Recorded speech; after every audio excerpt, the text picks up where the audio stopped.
एक नवंबर 2022 भारत के लिए एक ऐतिहासिक दिन बन गया है।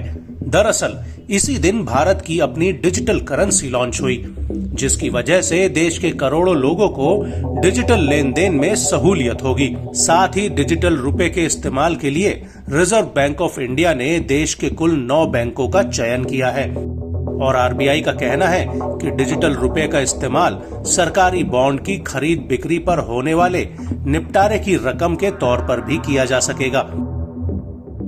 इसके साथ ही महीने भर के भीतर डिजिटल करेंसी का रिटेल ट्रांजैक्शन भी शुरू हो जाएगा। अब ऐसे में सवाल उठता है कि आखिर आरबीआई को डिजिटल करेंसी क्यों लानी पड़ी? तो आपको बता दें कि इसका जवाब क्रिप्टो करेंसी है, जिसे आरबीआई ने भारत की अर्थव्यवस्था के लिए घातक माना और लोगों को इसके जाल से बचाने के लिए डिजिटल करेंसी लॉन्च की। आरबीआई ने इसका नाम सेंट्रल बैंक डिजिटल करेंसी रखा है और इसका सबसे बड़ा फायदा ये होगा कि मार्केट में नकदी का प्रचलन कम होगा और डिजिटल ट्रांजैक्शन ज्यादा होंगे। इससे ट्रांजैक्शन की लागत में भी कमी आएगी। यहाँ पर हम आपको ये भी बता दें कि डिजिटल रुपए में फिजिकल नोट वाले सारे फीचर होंगे।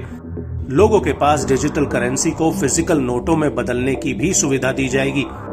हालांकि अभी जानकारी ये भी आई है कि डिजिटल करेंसी के लिए अलग से बैंक खाता खोलने की भी जरूरत नहीं होगी। इसके अलावा आप जिसे पेमेंट करना चाहेंगे उसे इससे पेमेंट कर सकेंगे और उसके अकाउंट में ये पहुंच जाएगी। डिजिटल रुपया अकाउंट में दिखाई देगा। डिजिटल करेंसी में कैश के मुकाबले ट्रांजैक्शन आसान और सुरक्षित होगा। ये बिल्कुल कैश की तरह ही काम करेगी, लेकिन टेक्नोलॉजी के जरिए ट्रांजैक्शन पूरा होगा। हम एक तरह से इसे इलेक्ट्रॉनिक कैश कह सकते हैं।